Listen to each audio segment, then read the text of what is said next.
Hey guys, welcome back to Seller Sessions. Today I bring back Michael Hartman. How you doing? Not too bad, man. How are you? Yeah, good. Today we've kind of been discussing this off call, but I wanted to talk about affiliate marketing, give different perspectives and stuff like that. I'm going to be honest and say I'm super biased because it's just not my world. It's not my bag. It's not my cup of tea. I'm not interested in it in that sense, but I think it's good to have two opposing opinions. Now I know we're not going to agree on everything, which is great. I mean, what's your take on things just kicking off? You know, ideally what I'm trying to get across for the audience today is that affiliate marketing is another form of marketing that it can be used to sell your products. Amazon's got the Amazon affiliate program as well, haven't they? The associates program. And people, I mean, I can't remember what the commission is, quite low on that, isn't it? But it's, the thing is like, in some cases, it looks like affiliate marketing's free, but there's a lot of work to get to the affiliate marketers that you want to sell your product to get the results that you want. Does that make sense? Yeah, it makes 100% sense. So, go on, your take on it. What's your take on affiliate marketing?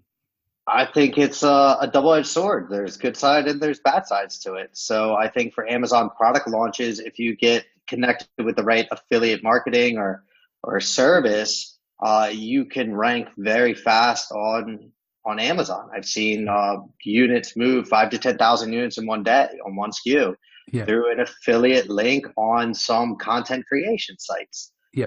And so, yes, they got a percentage, and at the same time, they sold a lot more of my product. So, yeah, I was happy. But maybe I would say that this was a reputable affiliate marketer. There's a lot of them out there that aren't, that will get these sales, but they'll put the money in front of the customer. Yeah. So eventually they'll like burn out, as I say. Yeah. So they're like a overnight, phenomenon. Yeah. They blow up real big and then they go away because they have a shit product. Yeah. And you have these boom and bust cycles. I mean, for instance, like every week we turn down affiliate offers. I never do any affiliate deals from my personal opinion, and I'm not here to offend anyone. But I think it cheapens what we would do or what we're trying to achieve for the Amazon community, and it removes being impartial. So you could have a situation where it doesn't allow me to freedom to speak how I want on stuff, because if I'm associated with someone or I've got an affiliate leaning on me going, hey, commissions this week, they're going up and up and up. If you can push it to your audience, I just think that kind of thing, it doesn't help. And I think when you look at affiliate marketing, another thing, if you decide we don't do advertising outside of our own businesses on the podcast, right? We've done it a couple of times. It's a world of pain to deal with. I never built the podcast to build it to put businesses around it.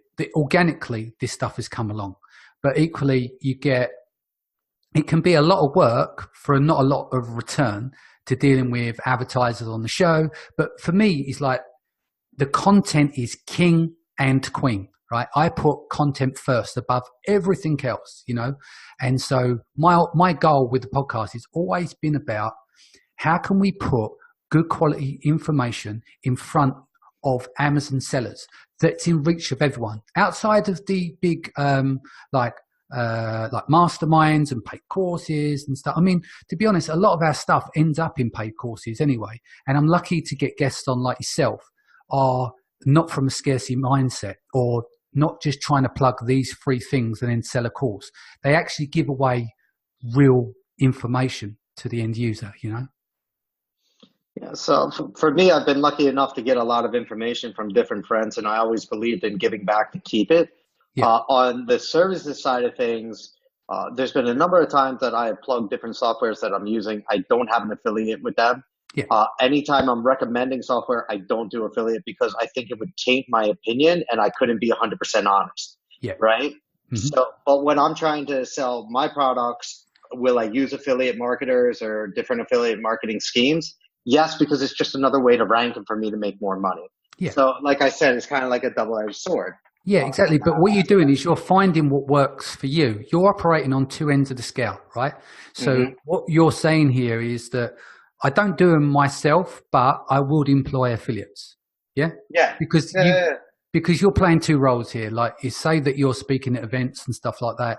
You're not putting affiliate links in there because that maybe people will change their opinion of you. because they might not value your opinion so much, right? Exactly, because they might think I'm just like paid off. Like there's a lot of different people out there in, let's say, this Amazon speaker guru, which I'm not a guru. Don't ever call me a guru. Space. And a lot of these guys have a lot of affiliate deals, are promoting softwares, are doing these different things. And then next thing you know, that software goes bust, that service goes bust, it's no longer around. And you have like your customer base or people who admire you are going, well, you recommended this, you got paid for it, and now I just lost out on all this. Exactly. That's where it can start to blow up in your face. I mean, we've seen it before where gurus have been blown up before. They've made some mistakes. They've been blown up, and you see people like parting like the Dead Sea, like from pulling down their affiliate link. I don't want to be in that position. So you just got to be careful of who you associate with. And let's be honest, we are in an industry where, you know, we've got a lot of fly-by-nights, and people are getting fatigued of 3-hour long webinars and stuff like that. It's got much better recently. I think what's happened, you're now seeing is that the public content is going up and up and up. The bar has been raised. I think we've played a role in helping raising the bar. I think if you launch a podcast now, you can't get away with fluffy content talking about nothing. It has to have meat on the bone. Or otherwise they go, well, I'm not going to listen to that because I can go to this podcast and that podcast and that podcast, because it actually has real information that I can digest and take away. No, I agree with you 100% on that one. You know, if the podcasts that are out there right now that are surviving, for the most part, I can think of one that is just complete garbage. Yeah. But for the most part, I would say that the level of content has gotten better. Yeah. But if you look at the overall business or environment of business online, it's always getting more and more complex. Yes. Whether it's affiliate marketing or Amazon sponsored products or Google or e-commerce in general, is like, in order to launch, you know, back in 2014, you give away 100 products, you get 100 reviews, and you're on the first page. Yeah. Right? I mean, that was it. Now, that shit don't work anymore. You have to do like a multi-step process in order to get there. And instead of being an overnight process, it is now a elongated process for the most part. However, with the right amount of traffic and other stuff, you can really scale fastly. And I've used affiliates marketing or like these type of things to scale very fast. I mean, to like rank on the first page on a high complex keyword. Yeah. But it's hit and miss, right? So you have to apply for these programs, and you know, that's it. And also, if you look at influencers, it's the same thing now. So influencers are supposed to disclose in the US if it's a paid promotion, right? Because of the whole Fry Festival thing. So basically they were getting paid. Maybe it's not exactly affiliate, but they were taking like $200,000 to make a post, right? And now there's these influencers who are getting a percentage of every sale that they bring in, you know, through different tracking links and et cetera. Yeah. No, it makes sense. I mean, just recently, we've obviously with the event coming up, we had an opportunity for an advertiser, like a lead advertiser for Seller Sessions Live. And then once we looked under the hood, it was $5,000 on the table. Not a huge amount of money, but it's still $5,000, yeah? But once we looked at the mechanics and worked out that it's the interest rate over the year is like 60%, I'm like, what if people come to the event and go, yeah, really love the event, but why are you promoting this kind of thing? You know, I'm not saying it's a bad thing at 60%, but I can't myself look another seller in the eye and promote something that has, you know, 60% interest rate. It's just beyond me. Does that make sense? No, I understand 100%, man. So when I recommend something, I can honestly recommend from the bottom of my heart that it's a good thing. I remember like in my old expat job, we were opening a lot of Amazon accounts and it was Payoneer versus World First versus Currencies Direct and all these. And I would normally recommend Payoneer because they gave a debit card to the clients, you know, and it was better for their things being outside the US and blah, blah, blah. And I had the opportunity to take affiliate commission. I didn't do it because I couldn't then in good conscience say that this is, you know, I go with this guy because of these reasons, not because I'm getting paid, you know? Yeah. Do you know what I've had found out before? People have set affiliate accounts up for me without my consent. So they've then sent me statements and I'm like, what are you doing? I said, I don't want to do affiliate, you know, so there are situations where that's happened in the past or I've not collected, but it's not that I'm trying to hate on affiliates. It's just that I've worked in the music industry and I worked in ticketing. You blend that together with the affiliate world, it becomes really, really murky. I mean, years ago, one of the things that I used to work with, like the secondary and the primary market. So I had a ticketing platform that gave people a safe haven to buy tickets because they're all being scammed by not even the secondary market, but by fake sites. There's a big problem here in the UK. So what we done is we built a price compare platform, which was affiliate based, where we'll take ticket sales from the primary market and tickets from the secondary market, but they were all regulated companies. Yeah. So you knew you were going to not a fake site, you're going to the real place, etc.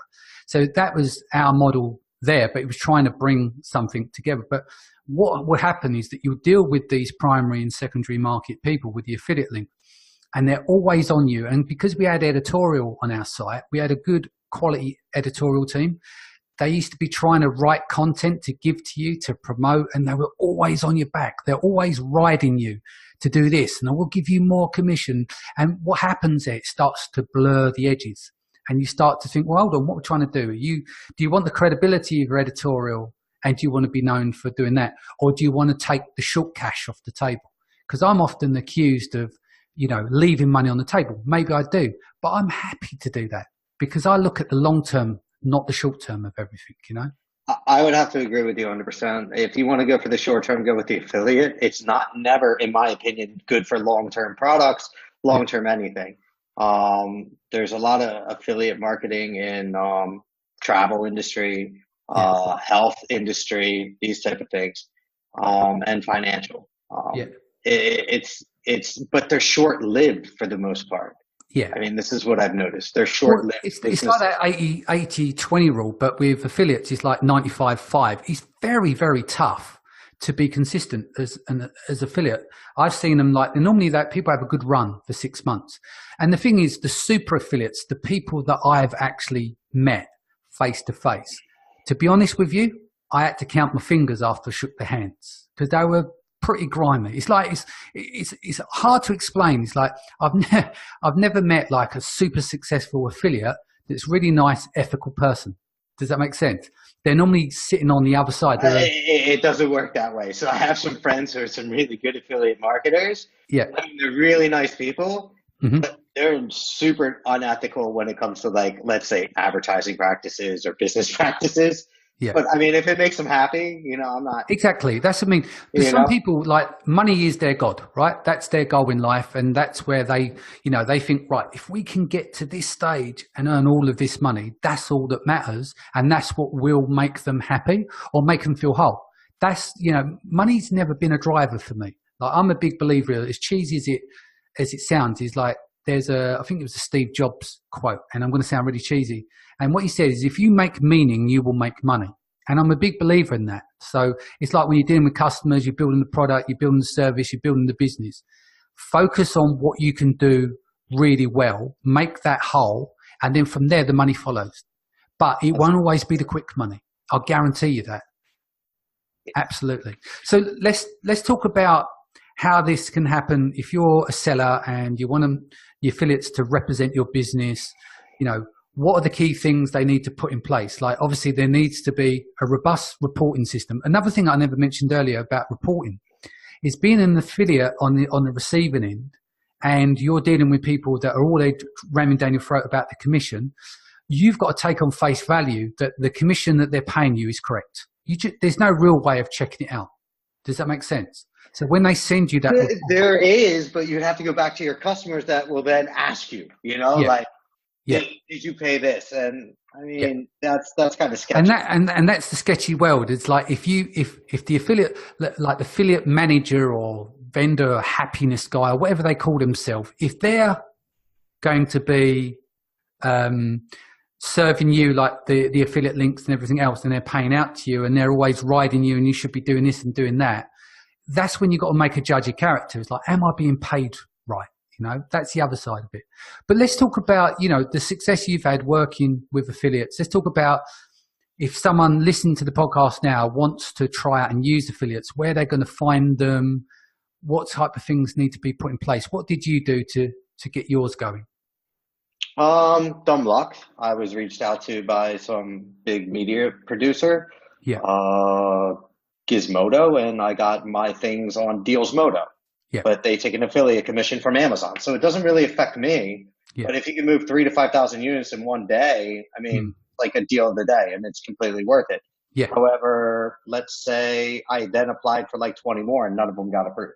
Yeah. So it's like, hit and miss. Yeah. That's one example, that I had a lot of luck with. Well, let's see, if you're building a system in-house, obviously there's ways to get white label reporting system, but you've got to have a reporting system in place to pay out the affiliates. Then you've got all the swipe files and everything to put together, all the creatives, all those things you need to create before promoting your product.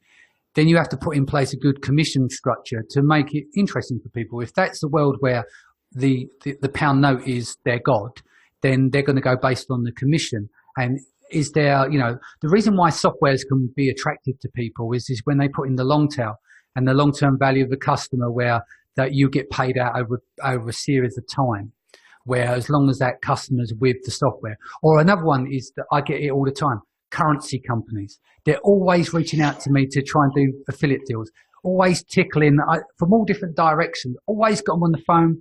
Hey, Dan, we just launched this in the UK. Hey, Dan, we've done this. And it's like, oh, not interested. Going off track here. But that point there is that if you've got a product, you've got to make sure before we do anything else is how much commission can you give away? How can I make that attractive? Because that's going to be a big part of your success, isn't it? Yeah, I mean, that's correct. So it's a good marketing plan. So if you look at a lot of software agencies out there on the Amazon space are giving away a percentage of monthly renewals based on, what their customers are paying. Yeah. And so you might have a lot of people recommending. I remember a lot of people were recommending at one point in my PPC pal. Like it was the hot new ticket item. Mm-hmm. If you go there now, it's completely gone. Yeah. I mean, it doesn't exist anymore. Yeah. So obviously something was wrong with the company. Something was wrong maybe with the software or whatever. It just couldn't keep up to date. But, maybe people were pushing it more than they should have because of that. Yeah. So, that's it. And also as the host of a show, Danny, I think you have a higher ethical responsibility to either disclose that you have an affiliate commission with these people, because I know a lot of podcasts do this and do not disclose it. Yeah. And then you have all these, what I would consider noobs using these different softwares thinking they're going to be awesome. And in fact, they suck, but they're getting a 50% commission. Yeah. Right. When I've listened to podcasts in the main, I think most people actually say it, I mean, I think someone like Scott Walker, he's very clear, in what he does. And I like what Scott does. I grew up on Scott. Before I got going, he does a brilliant job for newbies in the space. Yeah. His content is focused at that end. I've always tried to tailor what we do to more advanced sellers, in a small niche in the market. My goal with the podcast has always been find, business owners, people that run real businesses. I'm not, for me, interested in, if you're into 4-hour work week and financial freedom and all that kind of stuff, there are people that will cover that for you. Go and listen to that. But if you want to listen to, if you're a business owner who just wants to get down to the rawness of everything, right, I want that bit of information and then I want to go to work and that's it. That's what we try and do. That's why I try and tailor the podcast quite short. We don't talk about coffee, the weather and everything in long. We just get straight into it. And because one thing as a business owner, and this is as well, because I said to you, should we do a couple of podcasts? You said, no, we're going to do one today. And it's because it's your time. And I value your time and I value the listener's time, Yeah, no, I understand, man. So I think that the affiliate world is like a murky world. Yeah. I think that you can use it effectively to launch new products, especially, let's say, in questionable categories. Yeah. They work out well. I mean, that's it. But you mean in health and wellness categories is something? Yeah, man. Health and wellness. Yeah. But then you got all this false advertising. You have the FTC coming down on some people for fake reviews, and it's always getting more and more, let's say, competitive and regulated. Yeah. So yeah, makes sense. So top line is, obviously I'm super biased, and I'm going to admit that, because the affiliate world is just not my world. And probably the wrong person to ask, but I wanted you to do some counterbalance to this on the show. I'm just giving you my opinion. You should go out and do your own thing. If you want to do affiliate marketing, go and knock yourself out. I just want to make sure that you're aware of what goes on in this world, and it's not always as easy as what it looks like on the surface.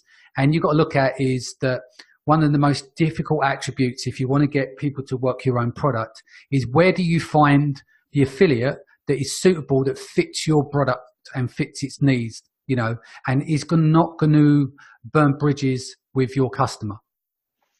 Exactly. Cool. Exactly. Right. So anything else you want to cover before we go? No, I think that's it for today. I know I'm going to be seeing you at the end of the month in Prague. That's right. So I'll be out there on the PPC panel out there. Excellent. And I will give an update that we have now been able to successfully figure out the way to scale the product. So over 4,000 SKUs a month. Excellent. Struggling with the PPC. We're going to do a show on this though, right? We're going to break it down so that everyone, because I know we've mentioned it a couple of times. I don't want it to be a teaser. I want us to do a show breaking down what you've done to scale 4,000 SKUs per month, isn't it? Right now, yeah, and we might be able to double that. It depends. I might have to hire one more person. And just to let you guys know, I only have on this project 2 part-time and 1 full-time. Yeah. Like that's basically it, you know? Yeah. It's just establishing SOPs. Yes. Which is very important. And technology to help you scale with bits. Yeah. Oh, technology is huge, man. If I didn't have technology, no. Yeah. Cool. We'll save that for another episode, and then we can go in depth with that, and then obviously people can contact you and ask questions, etc. Exactly. Michael, thank you for joining us, guys. Thank you for joining us. If this is your first time, don't forget to hit the subscribe button, and I'll see you again in the next few days. Take care.